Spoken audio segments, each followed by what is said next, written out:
En fait, les gars, je vous parle sérieusement, tous les joueurs sont en mission pour le ramener. Après Lamine Yamal, c'est Baldé maintenant. 4-3-3, grande page, 77 millions d'abonnés. Ils ont relayé l'info comme quoi Nico Williams, sa priorité c'est le Barça et que tous les clubs soient au courant. Et qu'en gros maintenant tout dépend du Barça et de Laporta. Je vous laisse regarder qui vient de liker ce post. Et est-ce que vraiment les gars, il y a un hasard? Il n'y en a absolument pas. Alejandro Baldé lui-même, il veut de cette fumée. La réalité, c'est que quasiment tout l'effectif, ils veulent tous de cette fumée. Même Flick, les gars, je suis persuadé qu'il rêve et qu'il veut de cette fumée. Il adore ce poulet. Il sait très bien qu'il pourra encore plus cook et qu'il aura encore plus de solutions avec Nico Williams, les gars. Rendez-vous compte, les gars, que lorsque les rumeurs sont sorties, Lamine Yamal n'a même pas attendu quelques secondes pour poster ça en story Insta. Pour que vous puissiez vous rendre compte à quel point il désire jouer avec Nico Williams, les gars. Si les joueurs en font tous autant, que ce soit Pedri, que ce soit Baldé ou bien même Nico Williams, c'est que vraiment les gars, vous ne pensez pas à vos supporters. Il y a des gens qui propagandent Nico Williams depuis 1 an et demi ici. Et en voyant tout ça, vous les faites juste rêver. Donc vraiment les gars, s'il vient pas, Yamal, Baldé, je vais vous en vouloir. Sinon vous les gars, vous en pensez quoi? Ramenez-vous sur cette pensée, on s'ennuie. Ils sont en train de rendre le FC Barcelone complètement fou. Regardez attentivement cette vidéo, vous allez comprendre. Lors du dernier match du FC Barcelone face à l'Atlético Bilbao, on a vu Hansi Flick parler dans l'oreille de Nico Williams. Regardez à quel point tout le monde est attentif, tout le monde les regarde. Il continue à parler dans son oreille. Qu'est-ce qu'il lui dit? Déjà, ce qui est sûr, c'est que Hansi Flick le veut au FC Barcelone. Cependant, Bilbao, eux, ils en ont rien à foutre. Ils ont été clairs avec le Barça. Vous voulez Nico Williams payer sa clause libératoire, point barre. Et au moment où je vous parle, la clause libératoire de Nico Williams à l'Atlético Bilbao est de 58 millions d'euros. Et c'est là, je vois certains dire, mais pourquoi le FC Barcelone ne paye pas les 58 millions d'euros, comme ça Bilbao n'aura pas son mot à dire? Tout simplement parce que le Barça n'a pas cet argent, ça a encore la Hesse. Et je rappelle que si la situation est tendue entre les deux clubs, c'est pas juste à cause de Nico Williams, ça a aussi les histoires qu'il y a eu avec l'affaire Negreira. Et ce que je vous ai pas dit par rapport à la clause libératoire, les amis, c'est que si le Barça décide de désactiver cette clause libératoire, et ben ils auront pas seulement à payer 58 millions d'euros, non, il va falloir payer 64 millions d'euros en tout. Parce qu'en plus des 58 millions d'euros, il y aura aussi 6 millions d'euros à payer pour les impôts. C'est justement à cause de tout ça qu'ils ont mis Luis Diaz en priorité. Est-ce qu'on nous dit ici, le Barça préférerait étaler le paiement en plusieurs versements, ce qui explique pourquoi Luis Diaz reste la piste prioritaire. Et en plus de ça, regardez ce qui est dit. Il y a une chose que Laporta n'aime pas dans l'idée de signer Nico Williams, c'est sa forte relation avec Lamine Yamal qui pourrait créer des clans au sein du FC Barcelone. Le président préfère que les relations au sein du vestiaire soient professionnelles et non basées sur une solide amitié. Je sais pas ce que vous en pensez, mais d'une part, il a raison. Sauf que là, le problème est que cette amitié-là pourrait les rendre encore plus forts. Donnez-moi vos avis en commentaire. Voilà un petit joueur, on appelle Nico Williams. On a entendu dans les que Nico Williams vers le Real. Il dit non, Real c'est la meilleure équipe, tout. Nous on dit d'accord, il n'y a pas de problème. Nous on venait te mettre si ban. Tu as eu la chance. Nous on te prenait pour te mettre si ban. Il n'y a pas ta place chez nous-mêmes. Toi tu peux rien. Tu as foutu quoi à Atletico? Face à Atletico, quand on vous prenait, si vous étiez nos gens, on vous mouroussait dans toutes les positions ici. Là on voit que non, Nico Williams s'en va au Barça. Puis nous on a fait quoi?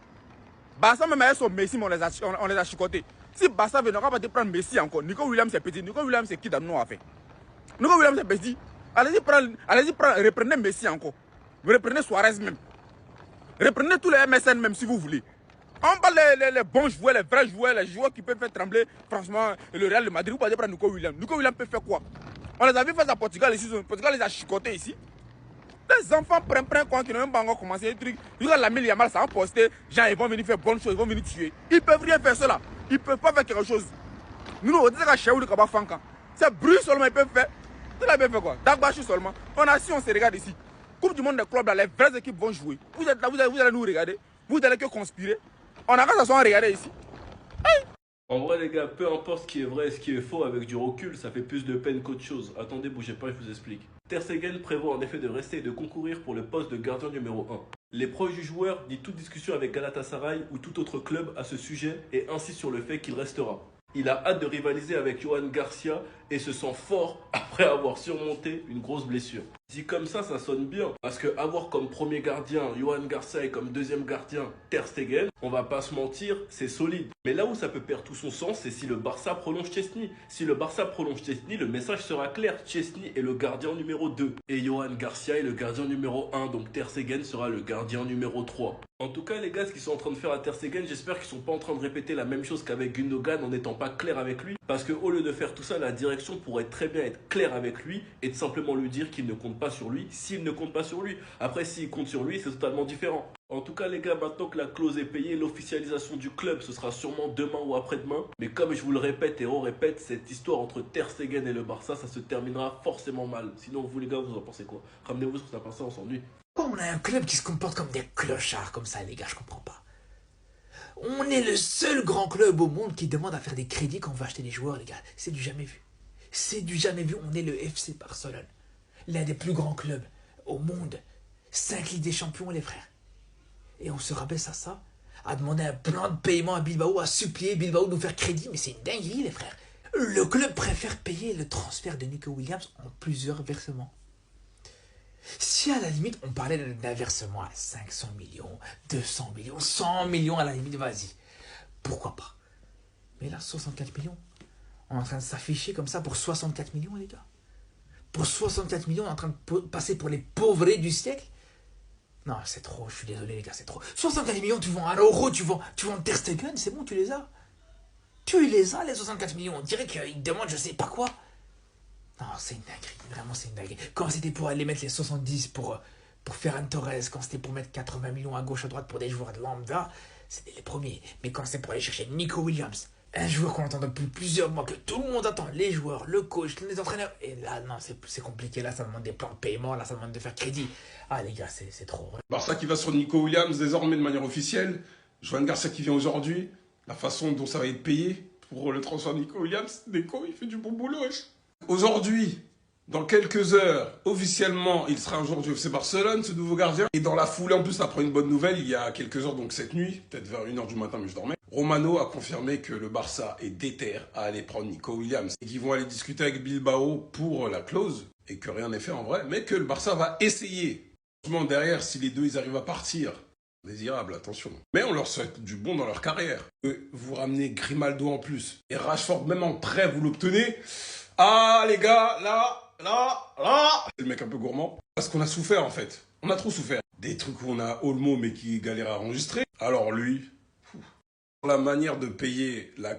Il y a deux façons en fait, ça va être simple. Si Bilbao veut pas négocier un prix, en mettant au Barça de payer ça de manière échelonnée, Barça va, il me semble, utiliser une banque comme ça, faire la prête d'une banque pour payer sa clause. Et puis c'est à la banque qui vont devoir payer en plusieurs fois avec des... comment on appelle ça? Bref, les pourcentages là, je sais pas comment on appelle ça. Donc voilà, donc dans tous les cas, ça va se faire. En vrai de vrai, allez, on va dire à 70%. Bon, 12 millions quand même, le salaire, chef. Hein? T'es un gourmand toi aussi, hein? Saw the whistle, that one, that is horrible. Sorry, Jimmy, but you cannot do that. That's a red card. That is disgusting from Jimmy Avila. Actually, it's Iñaki sticking up for his brother. Les gars, j'ai une théorie sur ce genre de tacle. J'ai une théorie. Je pense que vous voyez ce que je veux dire, les gars. C'est un tacle raciste, les gars. C'est l'expression la plus pure du racisme, ce tacle. Regardez bien son regard. La balle, elle est là. Hein. Regardez, il regarde quoi? Il regarde quoi? Il regarde quoi? Les gars, je vous remets le contexte. Il y avait 3-1. On était vers la 85e comme ça.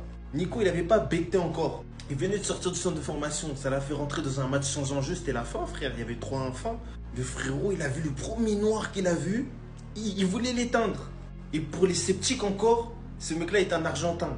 Il s'appelle Shirley Agüero, un truc comme ça, les gars. C'est un Argentin. Voilà, c'est bouclé. Dites-moi si je max. Et vas-y, Belek, il y a des fois, je max un peu. Mais là, je suis sûr de mes propos. Allez, on s'attrape, les gars. Un peu. Les Barcelonais, je tiens à vous féliciter pour le pressing qui dure depuis maintenant 2 ans. On y est presque. Un accord de principe aurait été trouvé pour un contrat de 6 ans avec Nico Williams. Un contrat jusqu'en 2031 et un salaire estimé à environ 12 millions par saison. Rien d'officiel encore pour l'instant, mais on se rapproche. Je tenais à vous féliciter parce que vraiment ce mercato, il est dédié à nous, communauté du Barça, parce que c'est nous qui nous sommes battus pour le joueur qu'on voulait. C'est nous qui avons mis la pression à l'institution, surtout l'année passée déjà, et encore plus cette année, parce que vous vous rendez compte qu'on a écarté toutes les pistes, Luis Diaz, Raphaël Leao et j'en passe. Le pressing, il a fait complètement changer les plans de Deco et Laporta qui se sont reportés maintenant sur Nico Williams, vraiment dédié uniquement à lui. Et ça, si vous voulez savoir, c'est aussi grâce au FC Barcelone qui a élevé son niveau de jeu cette saison grâce à Hansi Flick, parce que maintenant, les joueurs du monde entier veulent rejoindre le Barça. Sur l'année passée, ils étaient un peu friands, voilà. Tu sais pas ce que ça donne le nouveau Barça, mais là, les gens ont vu. Et donc là, je suis très très content parce que je le sens que ça arrive. Il n'y aura pas de deuxième fin, je vous le dis, il va arriver. Là, franchement, les gars, qu'est-ce qui se passe là? Qu'est-ce qui se passe au Barça? Rafinha a commencé à suivre Nico Williams sur Instagram. Franchement, tous les joueurs du Barça, ils sont en mission. Ils veulent tous que Nico Williams ramène ça pour au Barça cet été. Maintenant, les gars, concernant Rafinha, en cas de venue de Nico Williams ou d'un ailier cet été, d'un ailier gauche, je précise, Beaucoup de gens qui sont en mode ah vous oubliez déjà Rafinha, voilà la saison qu'il a fait, vous voulez que Nico Williams vienne pour le remplacer. Moi personnellement les gars, je faisais des personnes qui critiquaient Rafinha auparavant et qui s'est excusé, voilà on va pas revenir dessus. Cette saison moi je voulais que ce soit lui le ballon d'or, j'avais ma propagande Rafi Coco Jojo ballon d'or. Rafinha c'est devenu mon chouchou au Barça. Mais moi je veux que Nico Williams vienne au Barça. Mais ça veut pas dire que je veux que Rafinha aille sur le banc. Croyez pas que si un ailier comme Nico Williams arrive au Barça cet été, il va venir et directement avoir sa place de titulaire. Bah non les gars. Moi c'est impossible qu'Hansi Flick retire sa place de titulaire à Rafinha. Nico Williams devra aller chercher sa place. Surtout que Rafinha l'a dit lui-même les gars, la concurrence il l'accueille. Il aime la concurrence et ça va le permettre de s'entraîner encore plus dur pour garder sa place. Mais au pire des cas, Rafinha peut jouer numéro 10 les gars. Rappelez-vous les gars, au tout début de la saison, avant que Daniel Olmo arrive au club, Rafinha était positionné en tant que numéro 10 et il était vraiment très bon. Ensuite, Daniel Olmo est arrivé lors de la 3e journée face au Rayo et c'est là qu'il a pris la place de numéro 10. Mais juste avant, c'était Rafinha qui jouait en 10 et que Rafinha est reparti à gauche. La compo du Barça la saison prochaine pourrait très bien être Nico Williams, Lewandowski, Lamine et Rafinha en attaque. Donc il prendrait la place de Daniel Olmo en 10. Et pour ma part, ce ne serait pas une erreur parce que le problème de Daniel Olmo, c'est qu'il a beaucoup de blessures et qu'il est parfois irrégulier. Il est surtout très bon quand il entre en jeu. On l'a vu à plusieurs reprises cette saison. Donc ne dites pas que voilà, on oublie la saison de Rafinha, que voilà, on veut le remplacer par Nico Williams. C'est vraiment pas ça, juste que Rafinha pourrait jouer en 10 ou que Nico Williams devrait aller chercher sa place de titulaire. Mais de toute façon les gars, ce sera Hansi Flick, tonton Flick qui fera les choix. Ce sera à lui de décider.